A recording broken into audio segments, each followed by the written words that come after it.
Alright, got this Troybilt 52 XP, something like that.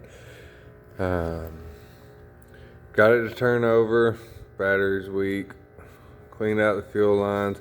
I swapped the fuel pump out for one off of that John Deere just to make sure it was working. And we're getting fuel to the carb. I've pulled this off. If I pour gas in here, it'll start and run. So we'll be taking the carb apart and see what we got going on.